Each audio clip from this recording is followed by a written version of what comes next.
Think back to your first encounter with digital art. Can you remember it? The day you left your pencils and paper off to the side as you shakily drew a picture with a wobbly mouse or trackpad. Was it the Animal Jam paint studio? Maybe Kid Pics in your school's computer lab? I know for myself and many others, my first true exposure to digital art was the tried and true Microsoft Paint. MS Paint, a classic and timeless program known for its quality interface and ease of use.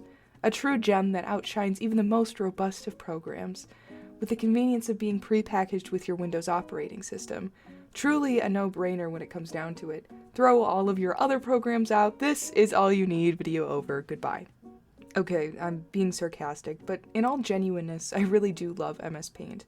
And I really do believe that it's become an extremely helpful and imperative part of my creation process. I'm not here to convince you that MS Paint is the messiah of all digital painting software, but I wanted to talk about how and why I utilize it in my day-to-day process, and show how such a rudimentary program continues to play an intrinsic role in the current digital art climate. And hey, you might just find that MS Paint could be helpful to you too.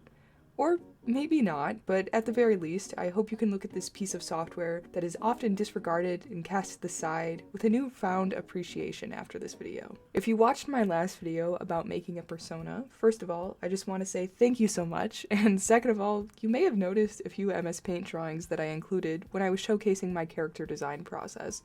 The main way that I use MS Paint is primarily for planning and brainstorming ideas. In the past, I have created finished pieces of work with MS Paint as a sort of fun challenge, and I think that it's really rewarding and fun to attempt projects in such a limiting program, but over the years I found myself opening MS Paint more and more to experiment, doodle, and brainstorm, rather than make finished pieces. You might be wondering, well, thankfully, why do you need MS Paint to brainstorm and doodle? Can't you do that in any drawing program, a sketchbook? Well, dear viewer, you are completely right. Obviously, MS Paint is not imperative to planning and doodling, but in a way I find that MS Paint allows me to draw freely without expectation, and is almost in a way a safe space to make bad-looking art. Digital art is unique in that there are very few ways you can truly ruin a digital art piece. With the ability for countless layers, the undo button and transformation tools, you can end up working on a digital piece until every brushstroke is perfect. I'm a very indecisive person, and sometimes the nature of the digital art medium has caused me to mull over a piece's every detail, constantly reworking and tweaking composition or going back and forth on how I want to render something. It can be kind of intimidating. However, when I open MS Paint, all of those feelings melt away.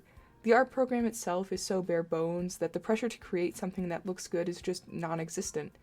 Even when I open a digital art program like Krita or Procreate in order to doodle and sketch something without any strings attached, I can still end up mulling over the details for way too long.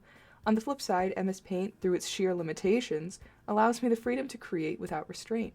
A brush stroke looks off? Oh well, it's MS Paint. Proportions are off? Well, you can always try to fix it with the transform tools available, but it's probably more efficient to work around it. With such a limited program, it's a lot easier to get ideas down faster, as well as feel less pressure to refine them. So many stories and character designs I have originated from MS Paint. You Still Bring Me Flowers is a story I've been working on for years now through illustrations and animatics.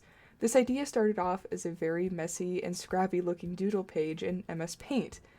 Additionally, as I've stated previously, some of the ideas I had for my persona design were workshopped and fiddled around with in MS Paint as well.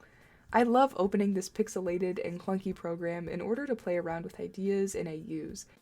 I like to think of it as kind of a digital sticky note or a scrap of paper. But that also leads to another point of contention. Thankfully, why don't you just use a scrap piece of paper or a sticky note? Am I gonna, redo that? I don't think I'm gonna redo that voice. Well, dear viewer, that is also a great question.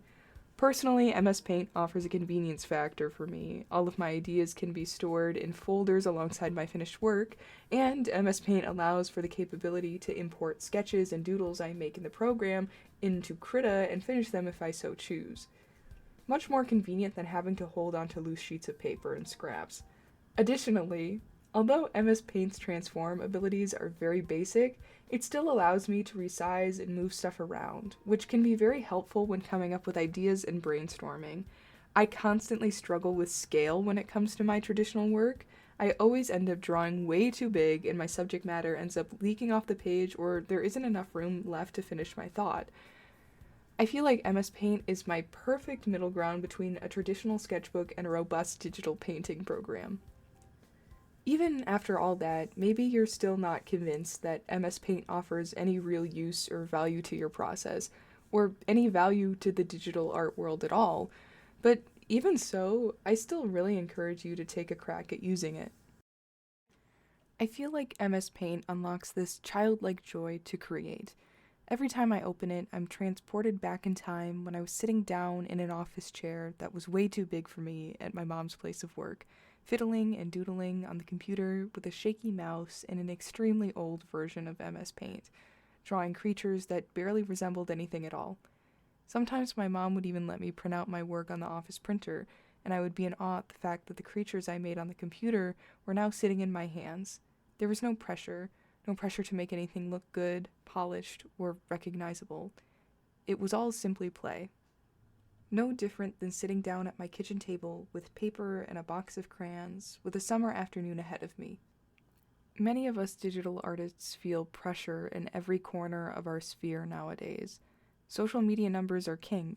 A constant demand to make more and more content is pushed by ever-changing and unpredictable algorithms. A fear of irrelevancy breathes down our neck if we don't finish and post this Instagram reel by tonight. Even worse now, we create and create and create in hopes of outpacing a looming machine that sucks all of our hard work and spits out clean, polished, and soulless byproducts by the second. Companies and CEOs eat it up, so long as it impresses the shareholders and shrinks their bottom line. They have no problem casting human creatives aside. And as we sit at the bottom, we fear, too, that the public will no longer care if the art they so often take for granted is produced with human hands and hearts, and the endless need for instant gratification juxtaposed with the time and soul that it takes to make art will inevitably snuff us out. I look back on my younger self, the one who created just because, who created because it was fun, who drew nothing but Fire Emblem fan art. So often I feel their motivation slip through my fingers as I try to harness it, to create without worry, without restraint.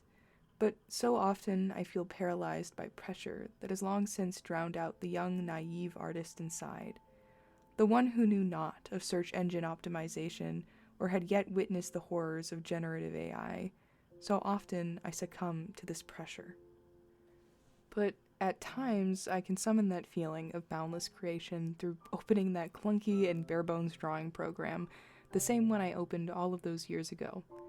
It looks a little different, it's changed. Squares are now circles, and now there's a button to generate an image instantly. Sometimes I worry that there's a child out there sitting in their mother's office chair, no longer reaching for the pen tool, but rather clicking on that generate image button. I shudder at the thought, yet even so, older versions of the program are still available through the click of a button. As all of those pixelated brushes sit and wait, I feel the motivation to create, to explore, to play. MS Paint reminds me that it's okay to make mistakes. It's okay to have wonky looking lines. It's okay to just get your ideas out there. It takes away all of the pressure of creation. I was quite upset when Microsoft implemented Copilot into such a pure and perfect drawing program in its Windows 11 update, yet, as I've already said, older versions are available. After watching this, you may have realized that you already have an MS Paint in your life. A medium, program, or drawing space that truly allows you to just let go of all expectations. Maybe it's sidewalk chalk, or whiteboards, the knowledge that your creation is temporary, putting you at ease. Maybe it's the aforementioned crayons at the table, or a pack of cheap Crayola markers, the fear of wasting valuable materials unable to inhibit you. No matter what it is, I truly hope that you have a space where you can draw without limits, a space where you can harness that younger version of yourself to simply make something. No matter what it is, I hope that you find your MS Paint, and I hope that you create something extremely sloppy, imperfect, and human. Thank you so much for watching. I'm sorry I got all melodramatic towards the end there. I started writing the script and it kind of just got away from me. Hopefully it made sense. I feel like I get to a point where I just start rambling and saying stuff. If you liked this video, subscribe and share it with your cat, of course, and if you do that, tell your cat I say hi. I've been Thankfully Yours, and I shall see you in the next one.